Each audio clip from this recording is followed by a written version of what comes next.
I know this article is lengthy and a few years old at this point, but it is a really good overview of what I was talking about in the intro, which is this idea of us as social workers really becoming clinically involved in pain management, particularly from a cognitive behavioral perspective, and what that concept of biopsychosocial model of pain from which social work and behavioral health involvement in pain, clinical pain management derives. So the article kind of introduces us to with a lot of data we're already pretty well aware of, right?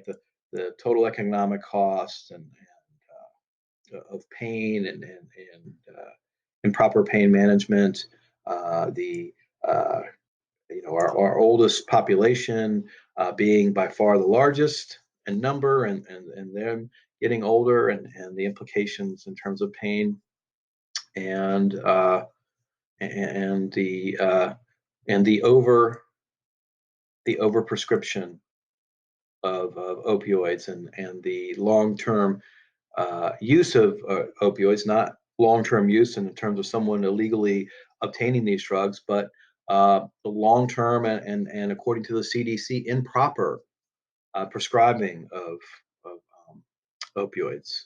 So,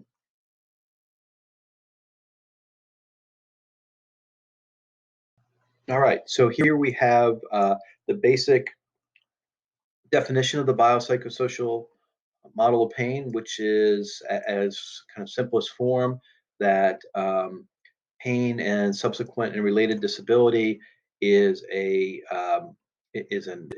combination of physiological and psychological as well as social factors. Right, so social factors that influence how we perceive that pain, uh, and in turn how that influences our influences our nervous system, and how we perceive how we interpret the neurological response. Right, um, so you can see these really kind um, of interwoven with one another, and a little bit of to a certain extent, a cause and effect. Right, more dire social factors, uh, socioeconomic factors, social determinant factors influence our mood and our ability to cope, and how we perceive our situation. And those two together influence the physiological experience of the pain. All right. And so they see the kind of the non neurological or physiological components of the pain experience.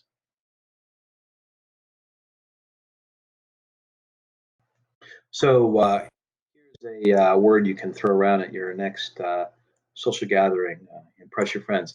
Nociception is the actual physiological messages from the tissue, where the affected tissue that perceive that influence the physiological experience of the pain. Okay, and then the part that where we come into play is the cognitions, how we think about that pain, right? How it's going to affect us, how it's going to affect our life, our ability to survive, to make money, to pay our bills, to care for children or other loved ones. The How we see ourselves, right, as someone that obviously, and I'm sure all of you have run into this in your travels, that a danger, a risk for a person who has chronic illness, whether it's mental addiction or they're physiological, is seeing themselves primarily as a sick person. That's their primary identity.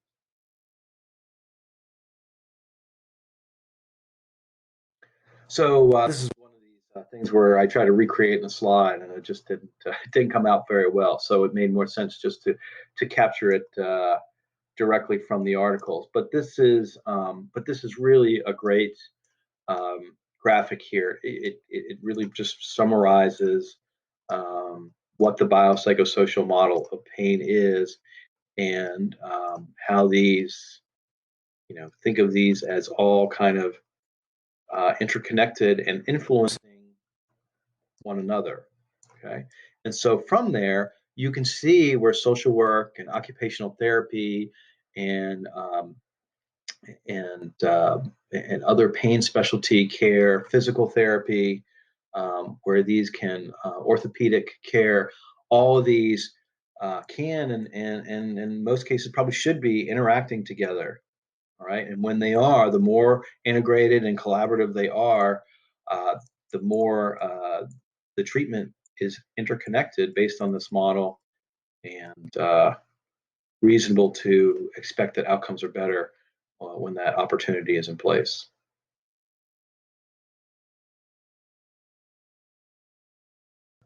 I thought this was a useful data point in here from the article, and that is the difference between multidisciplinary and interdisciplinary, and those are distinct, right? And that multidisciplinary just means that there are lots of different specialty disciplines of care involved in a person along with primary care.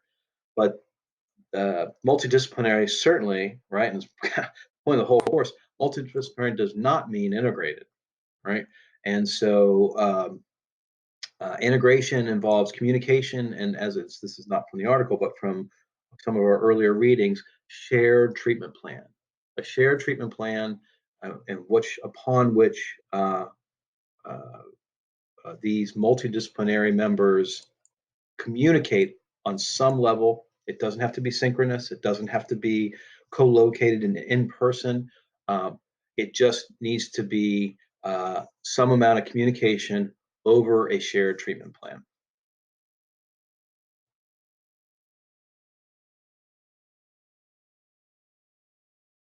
So I bulleted this out because I thought this was a really great list. A lot of it is stuff we've already talked about, but someone were to say to you, okay, well, what does interdisciplinary care or integrated care mean in a practical way? This is a really good list um, of things that are hallmarks of truly integrated or interdisciplinary care.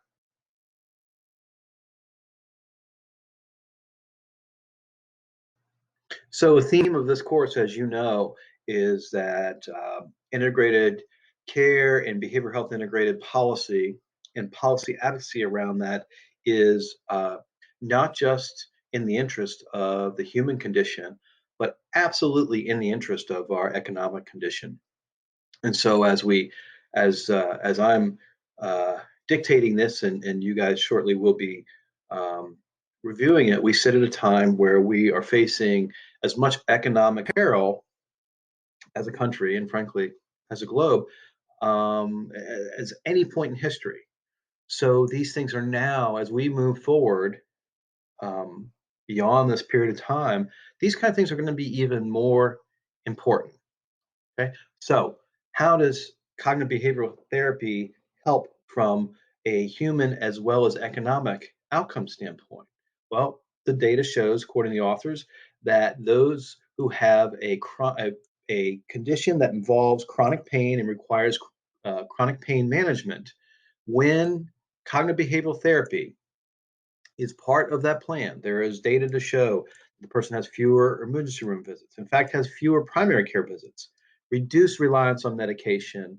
When people are able to work, they require fewer sick days. They have a lower overall utilization of medical leave, and they have reduced total medical costs over the long term. Cognitive behavioral therapy is very, very cheap when in compared to medications and other and surgeries and procedures. Not that those things aren't an important part of the care, but CBT is going to be one of the cheapest line items in that person's care, and it can pay from that. It can pay a great dividend in things like fewer emergency room visits.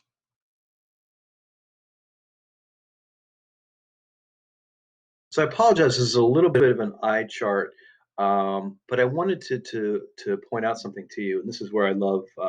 Well, you guys probably already figured out I love using my little voice thread pencil, but but so I'm going to use it for something very specific here. So when I read this article, and I really enjoyed this article, but I was a little put off that there was no um, social work role identified here. So as I looked at this and I said, well, and I have this little graphic that I added for the in-person class. It may be on the original slide, I don't remember. But since we have our little handy voice thread pencil here, I wanted to kind of walk through it